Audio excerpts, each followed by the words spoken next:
రక్షకుడైనటువంటి యేసుక్రీస్తు వారి పరిశుద్ధ నామములో ఈ వాక్యం మీ అందరికీ వందనాలు తెలియజేస్తూ ఉన్నాను. దేవుడి వాక్యాన్ని మనం ధ్యానం చేసుకుందాం. యోహాను సువార్త 15వ అధ్యాయము 4వ వచనం. నా యందు నిలిచి ఉండుడి, మీ యందు నేనును నిలిచి ఉండును. తీగె ద్రాక్షావల్లిలో నిలిచి ఉంటేనే కానీ తనంతట తానే ఎలాగో ఫలింపదో, అలాగే నా యందు నిలిచి ఉంటేనే కానీ మీరును ఫలింపరు. యేసుక్రీస్తు ప్రభువారు చెప్తున్నటువంటి మాట ఇది. ఏంటి అంటే, నా యందు నిలిచి ఉండుడి. దేవుని వాక్యము మనతో మాట్లాడుతుంది ఏంటంటే, నా యందు నిలిచి ఉండుడి. యోహాను సువార్త 15వ అధ్యాయాన్ని మనం జాగ్రత్తగా గమనిస్తే, తండ్రి అయిన దేవుడు వ్యవసాయకుడుగాను, ప్రభు యేసుక్రీస్తు ప్రభువారు ద్రాక్షవల్లిగాను, తీగలుగా మనము కనపడుతూ ఉన్నాం. తండ్రి అయిన దేవుని పని ఏమిటంటే, నిజమైన ద్రాక్షవల్లిలో ఏ తీగ అయితే ఫలించదో దాన్ని తీసి బయట పారవేయట. ఎందుకని? ఫలించే తీగ మరి ఎక్కువగా ఫలభరితంగా ఫలించాలని దేవుడు కోరుకుంటున్నాడు కనుక. కాబట్టి యేసుక్రీస్తు ప్రభువు అంటున్నాడు, నా యందు నిలిచి ఉండుడి అంటూ ఉన్నాడు. మనము మరొక వాక్యాన్ని చదువుకున్నట్లయితే, యోహాను రాసిన మొదటి పత్రిక 2వ అధ్యాయము 28వ వచనం ఈ మాట ఉంది. చిన్నపిల్లలారా, ఆయన ప్రత్యక్షమైనప్పుడు ఆయన రాకడ యందు మనము ఆయన ఎదుట చిక్కుపడక ధైర్యము కలిగి ఉండినట్లు మీరు ఆయన యందు నిలిచి ఉండుడి. ఇక్కడ కూడా యోహాను భక్తుడు రాస్తున్నాడు దేవుని మాటగా, మీరు ఆయన యందు నిలిచి ఉండుడి. దేవుని యందు నిలిచి ఉండాలి, ఆయన యందు నిలిచి ఉండాలి, విశ్వాసమందు నిలకడగా ఉండాలి, క్రీస్తు బోధ యందు నిలిచి ఉండాలి, ఆయన మాటలు మనలో నిలిచి ఉండాలి, దేవుని వాక్యమందు నిలిచి ఉండాలి, దేవుని ప్రేమ యందు నిలిచి ఉండాలని వాక్యం చెప్తా ఉంది.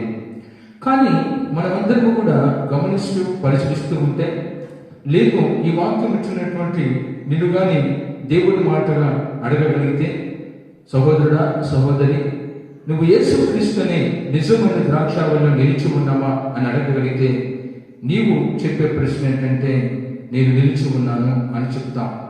ఎవరిని అడిగినా సహజముగా మీరు యేసుక్రీస్తునే నిజమైన ద్రాక్షావల్లిలో నిలిచి ఉన్నారంటే నిలిచి ఉన్నాము అని చెప్తాం. అయితే దేవుని వాక్యం అంటా ఉంది, మనం గమనించగలిగితే ఆయన యందు నిలిచి ఉండేవాడికి ఉండవలసినటువంటి కొన్ని లక్షణాలు నేను మీతో పంచుకొని ఆశపడుతూ ఉన్నా. మొట్టమొదటిగా ఆయన యందు నిలిచి ఉండేవారికి అంటే నిజమైన ద్రాక్షవల్లిలో నిలిచి ఉండేవారికి ఉండవలసిన మొట్టమొదటి లక్షణం యోహాను రాసిన మొదటి పత్రిక 3వ అధ్యాయము 6వ వచనం. ఆయన యందు నిలిచి ఉండువాడు ఎవడను పాపము చేయడు. ప్రియ సహోదర సహోదరి, ఈ వాక్యం ఉంటున్న నీతో దేవుడు మాట్లాడుతూ ఉన్నాడు. నేను ద్రాక్ష వల్లిలో నిలిచి ఉన్నాను, నిజమైన ద్రాక్ష వల్లి అయినటువంటి యేసుక్రీస్తులో నిలిచి ఉన్నానని చెప్పుకుంటున్నా. నేను ఉండవలసిన మొట్టమొదటి లక్ష్యం ఏంటంటే, ఆయన యందు నిలిచి ఉండువాడు ఎవడను పాపము చేయడు. అంటే నిజమైన ద్రాక్ష వల్లిలో నిలిచి ఉన్నానని చెప్పుకునేవాడు ఏమి చేయడంటే పాపము చేయడం. పాపం అనగా ఏమిటి? బైబిల్ ఏం చెప్తుందంటే, ఆజ్ఞలత్తి క్రమమే పాపము అంటా ఉంది. మేలు చేయనెరిగి చేయకపోతే అది పాపము అని వాక్యము చెప్తా ఉంది. దేవుడి మాట వినకపోవటమే పాపం అంటా ఉంది. పక్షపాతము చూపితే అది పాపమని దేవుడి వాక్యం చెప్తుంది. నువ్వేదైతే దేవునికి మొక్కుబడి చేసుకున్నావో అది చెల్లించకపోతే అది పాపమని బైబిల్ చెప్తా ఉంది. నీ పొరుగువాన్ని తిరస్కరించడమే పాపమని చెప్తా ఉంది. కాబట్టి ప్రియ సహోదరుడా సహోదరి, నీవు నిజమైన ద్రాక్షవల్లిలో నిలిచి ఉంటే పాపము చేయము అని దేవుడి వాక్యం చెప్తుంది. పాపం అంటే ఏమనుకున్నావు? ఆజ్ఞను అతిక్రమించడమే పాపము, మేలు చేయనెరిగి చేయకపోవటమే పాపము, దేవుని మాట వినకపోవటమే పాపము, పక్షపాతం చూపటమే పాపము, నువ్వు దేవునికి మొక్కుబడి చేసుకుని చెల్లించకపోవటమే పాపము, నీ పొరుగు వారిని తిరస్కరించడమే పాపం అని దేవుని వాక్యం చెప్తా ఉంది. కాబట్టి మనము గుర్తుంచుకోవాలి, పాపం చేసిన వారమైతే, పాపంలో నిలిచి ఉన్న వారమైతే మనము నిజమైన ద్రాక్షావళైనటువంటి యేసుక్రీస్తు ప్రభువులో నిలిచి లేమని గుర్తుపెట్టుకోవాలి. నీవు అనుకోవచ్చు, నేను నిజమైన ద్రాక్షావళిలో నిలిచి ఉన్న తీగను అనుకోవచ్చు, కానీ ఇవన్నీ లక్షణాలు కానీ మనలో ఉన్నట్లయితే నువ్వు నిజమైన ద్రాక్షావళిలో నిలిచి ఉన్న తీగవు కాదనేది గుర్తుపెట్టుకోవాలని ప్రభు పెట్టి తెలియజేస్తున్నాను. దేవుడు వాక్యం అంటా ఉంది, పాపం వల్ల వచ్చి జీతము మరణము, అయితే దేవుని కృపావరము మన ప్రభు అయిన యేసుక్రీస్తు నిత్య జీవము. పాపము నెమ్మది లేకుండా చేస్తుంది, పాపము సంతోషం లేకుండా చేస్తుంది, పాపము శాంతిని తీసివేస్తుంది, పాపము సమాధానాన్ని పోగొడుతుంది, పాపము ఆరోగ్యాన్ని పోగొడుతుంది, పాపము మనకు నెమ్మది లేకుండా చేస్తుంది. కాబట్టి నీ పాపము నిన్ను పట్టుకునని వాక్యం చెప్తా ఉంది. కాబట్టి దేవుని మాటలు వింటున్న ప్రియ సహోదరుడా, సహోదరి, పాపము నీలో ఉన్నట్టయితే సంతోషం ఉండదు, శాంతి ఉండదు, సమాధానం ఉండదు, ఆరోగ్యం ఉండదు. ఇవన్నీ కూడా మనం కోల్పోతాం, నెమ్మదిని కోల్పోతాం, దేవుని కృపను కోల్పోతాం. అందుకని ఈ యొక్క ఆత్మ ఉంటున్నటువంటి నీవు నేను పరిశీలించుకోవాలి. మనము నిజమైన ద్రాక్షావళిలో నిలిచి ఉన్నామా? ఉంటే ఆయన ఎందుకు నిలిచిన వాడు ఎవడనో పాపము చేయడు. కాబట్టి పాపం చేసేవాడు ద్రాక్షావళిలో నిలిచి ఉన్నవాడు కాదు. ద్రాక్షావళిలో నిలిచి ఉన్నవాడు ఎవడంటే పాపము చేయనివాడు. రెండోగా మనం గమనించినట్లయితే యోహాను రాసిన మొదటి పత్రిక 3వ అధ్యాయము 6వ వచనంలో ఈ మాట చెప్పబడింది. ఆయన ఎందు నిలిచి ఉన్నవాడు అని చెప్పుకున్నవాడు ఆయన ఎలాగో నడుచుకున్నానో అలాగే తాను నడుచుకున్న బద్ధుడై ఉన్నాడు. ఒకసారి ఆలోచించండి దేవుని సంగమా, దేవుని వాక్యం ఏం చెప్తుందంటే, దేవుళ్ళు నిలిచి ఉన్నవాడట ఆయన ఎలాగో నడుచుకున్నాడో అలాగే నడుచుకుంటాడట. అంటే క్రీస్తు ప్రభువు, మన తండ్రి అయిన దేవుడు ప్రభువు ఎలాగో నడుచుకున్నాడో అలాగే నడుచుకుంటాడట. ఎవరు? ద్రాక్షావళిలో నిలిచి ఉన్నవాడు. ఎలాగ నడుచుకోవాలని బైబిల్ చెప్తుంది? ఆత్మానుసారంగా నడుచుకోవాలని, ప్రేమ కలిగి నడుచుకోవాలని, వాక్యానుసారంగా నడుచుకోవాలని అని వాక్యం చెప్తుంది. అందుకని అపోస్తుడైన పౌలు అంటాడు, నేను క్రీస్తును పోలి నడుచుకుంటున్నాను, మీరు నన్ను పోలి నడుచుకోండి అన్నాడు. కాబట్టి దేవుని సంగమా, ఈ రోజుల్లో దేవుడు వాక్యం ఇచ్చినటువంటి సమయంలో నీవు నేను నిజమైన ద్రాక్షావళిలో నిలిచి ఉన్నానంటే దేవుడు అంటున్నాడు, నేను ఎలాగో నడుచుకున్నానో అలాగే నీవు నడుచుకున్నట్లయితే నీవు నిజమైన ద్రాక్షావళి వల్లనే నాలో నిలిచి ఉన్నావు. నాలో నిలిచి ఉండి కూడా నీవు నాలాగా నడుచుకోకుండా ఉన్నట్లయితే నీవు నిజమైన ద్రాక్షావళిలో నిలిచి ఉన్న తీగవో కాదు అని చెప్తున్నాడు. ఆయన మాట మనం గమనించగలిగితే ఆయన ఏమన్నాడంటే, శత్రువులను ప్రేమించండి, హింసించే వారి వరకు ప్రార్థన చేయండి, దూషించే వారిని దీవించండి అని చెప్తున్నాడు. ఆయన అలా నడిచి జీవించి మాదిరిగా మనకు ఉంచి వెళ్ళాడు. ఆయన జీవించిన విధానాన్ని మనం గమనించి పరిశీలిస్తూ చదువుకుంటూ వింటూ నడవలసిన వారం అవుతున్నాం. ఆయన ఎలాగ నడుచుకున్నాడో అలా నడుచుకోకుండా ఆత్మానుసారంగా ప్రేమ కలిగి మనం కూడా నడుచుకోకుండా ఉన్నట్లయితే మనం నిజమైన ద్రాక్షావళిలో నిలిచి ఉన్న వారము కాదు. అందుకనే రెండోదిగా మనం ఏమి వింటున్నామంటే, ఆయన ఎందుకు నిలిచి ఉన్నవాడు అని చెప్పుకున్నవాడు ఆయన ఎలాగో నడుచుకున్నానో అలాగే నడుచుకున్న బద్ధుడే ఉన్నాడు. ఎలాగ నడుచుకోవాలనుకున్నాం? ఆత్మానుసారంగా నడుచుకుంటా, ప్రేమ కలిగి నడుచుకుంటా, వాక్యానుసారంగా నడుచుకుంటా అనేది మనం చూస్తాం. మనకు కూడా చెప్పాలి, అపోస్తుడైన పౌలు వల్లే నేను క్రీస్తును పోలి నడుచుకున్నట్లు మీరు నన్ను పోలి నడుచుకోనని మనం కూడా చెప్పవలసిన వారమై ఉంటున్నాం ప్రియ సహోదరుడు, సహోదరి. కాబట్టి నిజమైన ద్రాక్షావళిలో నిలిచి ఉండేవాడికి ఉండే మొట్టమొదటి లక్షణం ఏంటంటే పాపము చేయడం. రెండవది ఆయన ఎలాగో నడుచుకున్నాడో అలాగే నడుచుకున్న బద్ధుడై ఉన్నాడు. మూడవదిగా మనం చూసినట్లయితే యోహాను రాసిన మొదటి పత్రిక 3వ అధ్యాయం 24వ వచనం మాట ఉంది, ఆయన ఆజ్ఞలను గైకొను వాడు ఆయన యందు నిలిచి ఉండును. చూసారా పిల్లరా, దేవుడి వాక్యం ప్రియ సహోదర సహోదరి, దేవుడి వాక్యం చెప్తుంది ఆయన ఆజ్ఞలను గైకొను వాడు ఆయన యందు నిలిచి ఉండును. దేవుని ద్రాక్షావళిలో, నిజమైన ద్రాక్షావళిలో నిలిచి ఉండేవాడు ఉండే మూడో లక్ష్యం ఏంటంటే ఆయన ఆజ్ఞలను గైకుంటాడంట. దేవుని మాటలను గైకొచ్చున్నావా? దేవుని మాటల ప్రకారం ప్రవర్తిస్తూ ఉన్నావా? దేవుడి మాట ప్రకారం జీవిస్తున్నాము? ఒక్కసారి ఆలోచించు ప్రియ సహోదరుడా, సహోదరి. దేవుని ఆజ్ఞను మనం గైకొనకుండా నేను నిజమైన ద్రాక్షావళిలో నిలిచి ఉన్నాను, నేను ఫలించే తీగను అని చెప్పుకోవడం వల్ల ఏమి ప్రయోజనం లేదు. అందుకని దేవుడి వాక్యం అంటుంది, ఆయన ఆజ్ఞలను గైకొనువాడు ఆయన యందు నిలిచి ఉన్నాడు. దేవుని పరిశుద్ధ గ్రంథంలో రాయించినటువంటి 66 పుస్తకాలు ఉన్నటువంటి ఆజ్ఞలన్నిటిని కూడా నువ్వు గైకొనాలని దేవుడు ఆశపడుతూ ఉన్నాడు. దేవుడు ఏ మాట అయితే చెప్పాడో అది చేయాలని దేవుడు కోరుకుంటున్నాడు. దేవుడు ఏది చేయమన్నాడో అది చేయట, ఏది చేయొద్దన్నాడో అది చేయకుండా ఉన్నట్టే ఆయన ఆజ్ఞలను పాటించుట. చాలా మంది ఈ రోజున మనం పరిశీలించినట్లయితే దేవుడి వాక్యాన్ని గైకొనకుండానే నేను నిజమైన ద్రాక్షలో నిలిచి ఉన్నానని చెప్పుకుంటున్నారు పిల్లరా. కానీ దేవుడి వాక్యం ఉంటుంది, ఆయన ఆజ్ఞలను గైకొనేవాడు ఆయన నిలిచి ఉండును. కాబట్టి దేవుని వాక్యము ప్రకారం జీవించేవాడే ఆయన నిలిచి ఉండేవాడు. మనం పరిశీలిస్తే, మనం ధ్యానం చేసినట్లయితే ఎవరు నిజమైన ద్రాక్షలో నిలిచి ఉండేవాడు, వారికి ఉండే లక్షణాలు ఏంటంటే, మొట్టమొదటిగా నిజమైన ద్రాక్షలో నిలిచి ఉన్నానని చెప్పుకునేవాడు పాపము చేయడం.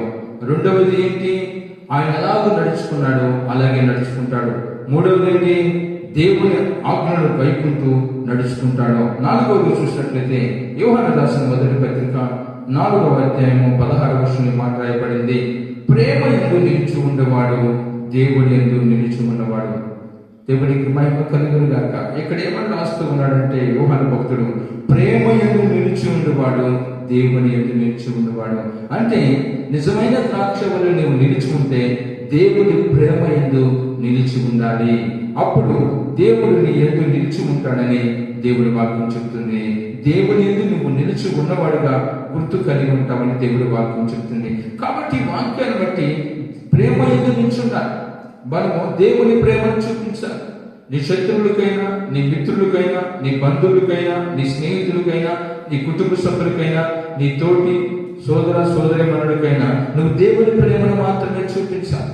దేవుని ప్రేమను వారికి చూపించి ప్రభువును మహిమపరిచేదానిగా, ప్రభువును సంతోషపరిచేదానిగా నువ్వు ఉండాలని ప్రభు కోరుకుంటున్నారు. దేవుని ప్రేమ చూపించకుండా మరి కక్షలు, ఏమండి గొడవలు, తగాదులు పెట్టుకుంటూ వారి మీద ద్వేషము కలిగి, పగ కలిగి, అసూయ కలిగి నువ్వు జీవిస్తున్నట్లయితే నువ్వు నిజమైన ద్రాక్షవల్లిలో నిలిచి ఉన్నవాడు దానము కాదని ప్రభుపేట తెలియజేస్తున్నాను. ఐదవదిగా మనం గమనించినట్లయితే యోహాను సువార్త 8వ అధ్యాయము 31వ వచనం, మీరు నా వాక్యమందు నిలిచిన వారైతే నిజముగా నాకు శిష్యులైండి సత్యమును గ్రహించదురు. అంటే ఇక్కడ ఏంటి, వాక్యమందు నిలిచి ఉండాలి. వాక్యమందు నిలిచి ఉండాలి. దేవుడే వాక్యమై ఉన్నాడని వాక్యం చెప్తుంది. దేవుడి వాక్యమందు నిలిచి ఉండాలి అంటే దేవుడి వాక్కులు వింటూ ఉన్నాం, దేవుడి మాటలు వింటున్నాం. విన్న ఆ మాటల ప్రకారము, విన్నటువంటి ఆ వాక్కుల ప్రకారము నువ్వు జీవించినప్పుడే దాని ఎందుకు నిలిచి ఉండేవాడుగా ఉంటావు.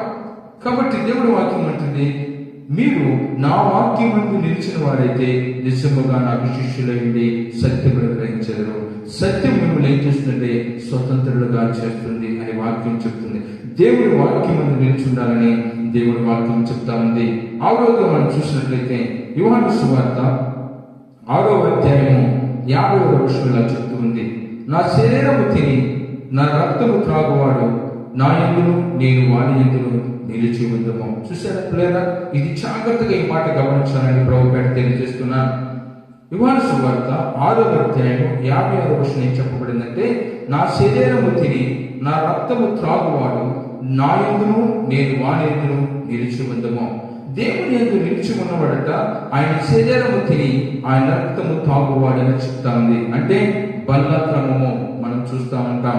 ఆయన శరీరము మన పాపం నిమిత్తము కలువరి శిలువలో నలగొట్టబడినటువంటి శరీరము రొట్టిగా మాదిరిగా ఉంటా ఉంది.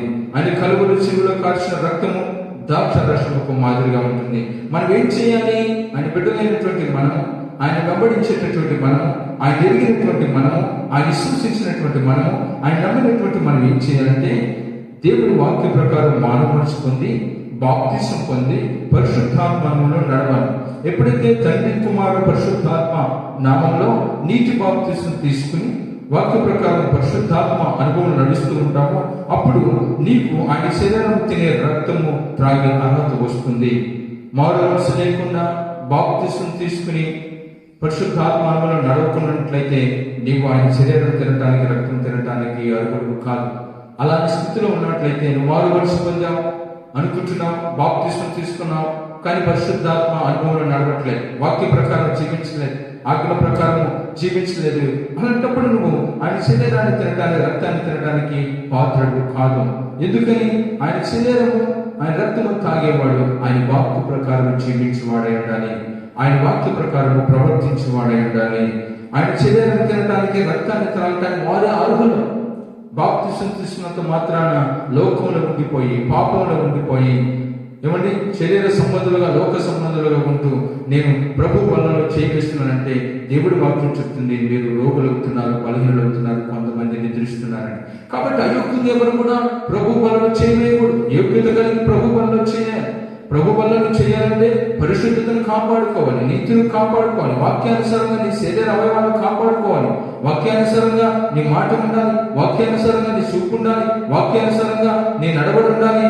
ఎప్పుడైతే వాక్యానుసారంగా నీ మాట, నీ చూపు, నడవడి ఉంటుందో, వాక్యానుసారంగా నువ్వు జీవిస్తూ ఉన్నావో, వాక్యం మంది నిలిచి ఉంది అంటే వాక్యం మంది నిలిచి ఉన్నటువంటి ఏంటి? విన్న వాక్కు ప్రకారము నువ్వు జీవించుతా, బ్రతుకుతా. అప్పుడు నీవు ఆయన శరీరము తినడానికిను, ఆయన రక్తమును త్రాగడానికి అర్హుడు అవుతాం. చాలా మంది చూడండి, ప్రభు దగ్గరికి వస్తారు, కొన్ని సంవత్సరాలు అవుతుంది, మారు మనసు పొందామంటారు, బాప్తిసం తీసుకోవాలి. ఎందుకు తీసుకోలేదు అంటే ఇంకా సమయం ఉందంటారు. మరి ఇక్కడ దేవుడి వాక్యం చెప్తుంది, నిజమైన ద్రాక్షలో నీవు నిలిచి ఉన్నవాడికి అర్థం ఏంటంటే ఆయన శరీరము తిని ఆయన రక్తము త్రాగువాడు నా యందును, నేను వాని యందు నిలిచి ఉండను. నువ్వింకా శరీరము తినకుండా, ఏసు శరీరమని ఆ రొట్టెను భుజించకుండా, ఏసు రక్తమని ఆ ద్రాక్షరసం పానం చేయకుండా, నువ్వింకా బాప్తిసం తీసుకోకుండా నడుస్తూ ఉన్నట్లయితే దేవుడు నీతో మాట్లాడుతున్నట్టు, సహోదరుడా, సహోదరి, ఇది మంచి సమయం, మేల్కో, మేల్కో, మారు మనసు పొందు, బాప్తిసం తీసుకో, పరిశుద్ధాత్మలో ఉన్నాడు. నిజమైన ద్రాక్షవల్లి నిలిచి ఉండేవాడికి ఉండే లక్ష్యం ఏంటి? ఆయన శరీరము తిని ఆయన రక్తము త్రాగాలి, బలక్రమంలో పాల్గొవాలి. బలక్రమంలో పాల్గొంటున్నావా? ఆ యోగ్యత సంపాదించుకున్నావా? అట్టి యోగ్యతలో నువ్వు నడుస్తూ ఉన్నావా? ఆ యోగ్యత లేకపోతే నీ వాక్యం ఏంటంటే సహోదరుడు, సహోదరి, దేవుడు నీతో మాట్లాడుతున్నాడు. జాగ్రత్త, రాకడ ఎప్పుడు, ఏ సమయంలో ప్రభు వస్తారో తెలీదు. చివరి గడియలో మనం ఉంటున్నాం, అంత్యకాలంలో మనం ఉంటున్నాం. ఈ రోజు ప్రభు రావచ్చు, వస్తే ఎత్తబడతావా? ఒక్కసారి ఆలోచించు. నువ్వు ఎత్తబడాలి, ప్రభు రాజ్యంలో ప్రభుత్వం ఉండాలంటే, అక్కడ కూడా శబ్దం ఉండాలంటే నీవు ఆయన శరీరము తిని ఆయన రక్తము తాగేవాడు ఉండాలని ప్రభు పేట తెలియజేస్తూ ఉన్నా. కాబట్టి అదే పుస్తకంలో 6వ అధ్యాయం, యోహాను సువార్త 6వ అధ్యాయం 54 వచనం ఏంటంటే, నా శరీరము తిని నా రక్తము త్రాగువాడే నిత్య జీవము కలవాడు, అంత్య దినమున నేను వాడిని లేపుదును. చూసారా పిల్లరా? నా శరీరము తిని నా రక్తము త్రాగువాడే నిత్య జీవము కలవాడు, అంత్య దినమున నేను వాడిని లేపుదును అని దేవుడి వాక్యం చెప్తా ఉంది. ఒకసారి ఆలోచించండి. ఆయన శరీరం తిని ఆయన రక్తము త్రాగువాడే నిత్య జీవము కలవాడు, అంత్య దినమున నేను వారిని లేపుదును. కాబట్టి ప్రభు పేట తెలియచేస్తున్నాను కదా, దైవజనుడిగా ఆయన శరీరము తినాలి, ఆయన రక్తము త్రాగాలి, బల్లక్రమంలో పాల్గొనాలి. శరీరము సాదృశ్యంగా రొట్టెనిస్తారు దైవజనుడు, రక్తముకు సాదృశ్యంగా ద్రాక్షారసం ఇస్తారు. అది నువ్వు భుజించి అంత్యదినమున నువ్వు లేపబడేవాడు ఉండాలని ప్రభు పేట తెలియజేస్తున్నాను. 7వదిగా చివరిగా చూస్తే, ఆయన యందు నిలిచి ఉండేవాడు ఆయనను సంతోషపరుస్తాడని దేవుడి వాక్యం చెప్తుంది. ఎవరైతే ఆయన యందు నిలిచి ఉంటారో వారు ఆయన్ని సంతోషపరుస్తారట. కాబట్టి మనం వాక్యాన్ని ధ్యానం చేసుకుంటూ ఉంటే ఏ విషయాన్ని మనం ధ్యానం చేస్తున్నామంటే, ఆయన యందు నిలిచి ఉండే వారికి ఉండే గుణాలు లేక లక్షణాలు ఏంటి? మొట్టమొదటికంటే పాపము చేయడం. రెండవది ఏంటంటే ఆయన ఎలాగో నడుచుకున్నాడో అలాగే నడుచుకుంటాడు. మూడవది ఆజ్ఞను గైకుంటాడు. 4 ప్రేమ యందు నిలుచుకుంటాడు. 5వది వాక్యం యందు నిలుచుకుంటాడు. 6వది ఆయన శరీరం తిని ఆయన రక్తము త్రాగుతాడు. 7వది ఆయనను సంతోషపరుస్తాడు. ఈ 7 లక్షణాలు ఎవరైతే ఉన్నారో వారు ఆ నిజమైన ద్రాక్షవల్లో నిలిచి ఉన్నవారని ప్రభు పేట తెలియజేస్తూ ఉన్నారు. దేవుడి వాక్యం ఏమంటుందంటే, ఆ నిజమైన ద్రాక్షవల్లో నిలిచి ఉంటే ఏమవుతుందంటే బహుగా ఫలిస్తామని వాక్యం చెప్తుంది. అడిగింది దేవుడు మనకు అనుగ్రహిస్తాడని దేవుడి వాక్యం చెప్తుంది. మీరు యోహాను సువార్తలో కానీ 15వ అధ్యాయం పరిశీలించగలిగితే ఆయన యందు నిలిచి ఉండేవాడు. నిలిచి ఉంటే ఏమవుతుందంటే బహుగా ఫలిస్తాం. అంతేకాదు అడిగినది ఆయన మనకు దేవుడు అనుగ్రహిస్తాడని కూడా దేవుడి వాక్యం చెప్తుంది. ఆయన యందు నిలిచి ఉండకపోతే జరిగే నష్టాలేంటి? ఫలించము, దేవుని వద్ద నుండి ఏమి పొందుకోలేము. యోహాను సువార్త 15:6 ఉంటుంది, బయట పారవేయబడి ఎండిపోవును, మనుషులు అట్టి వాటిని పోగు చేసి అగ్నిలో పారవేయుదురు, అవి కాలిపోవును. చూసారు పిల్లరా, ఎంత విషాదకరమైన మాట. యోహాను సువార్త 15:6 ఆయన నిలిచి ఉండకపోతే జరిగే నష్టం ఏంటంటే బయట పారవేయబడి ఎండిపోతాం, మనుషులు అట్టి వాటిని పోగు చేసి అగ్నిలో పారవేయుదురు, అవి కాలిపోవును. ఒక్కసారి ఆలోచించండి. దేవుని సంగమా, దేవుని వాక్యం మనం వింటా ఉన్నాం, దేవుని వాక్యం మనం ధ్యానం చేస్తా ఉన్నాం. ఏంటి ఈరోజు మనం ధ్యానించమంటే ద్రాక్షవల్లిలో నిలిచి ఉన్నావా, నీవు ద్రాక్షవల్లిలో నిలిచి ఉన్నావా అనే అంశాన్ని మనం ధ్యానం చేస్తున్నాం. దేవుడి వాక్యం అంటా ఉంది, నా యందు నిలిచి ఉండండి, నా యందు నిలిచి ఉండండి, నా యందు నిలిచి ఉండండి. మనం దేని యందు నిలిచి ఉండాలని చెప్పుకున్నాం? క్రీస్తు బోధ యందు నిలిచి ఉండాలి, ఆయన మాట యందు నిలిచి ఉండాలి, వాక్యం యందు నిలిచి ఉండాలి, ప్రేమ యందు నిలిచి ఉండాలని వాక్యం చెప్పుకున్నాం. నిలిచి ఉండే వాడికి ఉండే గుణాలేంటి? పాపము చేయడం. ప్రే సహోదరుడా, సహోదరి, నువ్వు పాపం చేస్తున్నావా? పాపం చేయకుండా ఉంటున్నావా? పాపం చేసేవాడు నిజమైన ద్రాక్షవల్లిలో నిలిచి ఉన్నవాడు కాదు. పాపం చేయవాడే ద్రాక్షవల్లిలో నిలిచి ఉండేవాడు. పాపం అంటే ఏం చెప్పుకున్నాం? ఆజ్ఞను అతిక్రమించడమే పాపము, మేలుని చేయకపోవటమే పాపము, దేవుని మాట వినకపోవటమే పాపము, పక్షపాతము చూపటమే పాపము, దేవునికి మొక్కుబడి చెల్లించుకుని తీర్చకపోవటమే పాపమని దేవుడి వాక్యం చెప్తుంది. రెండోది మనం ఏం చేర్చుకున్నాం? నిలిచి ఉండేవాడికి రెండవ లక్షణం ఏంటి? ఆయన ఎందుకు నిలిచి ఉన్నవాడని చెప్పుకునేవాడు ఆయన ఎలాగో నడుచుకున్నాం అలాగే తాను నడుచుకున్న పద్ధతి ఉన్నాడు. దేవుడు ఎలాగ నడుచుకున్నాడో అలాగే నడుచుకోవాలి. దేవుడు ఎలాగ నడుచుకోవాలని వాక్యం చెప్పాడు? ఆత్మానుసారంగా నడుచుకోండి,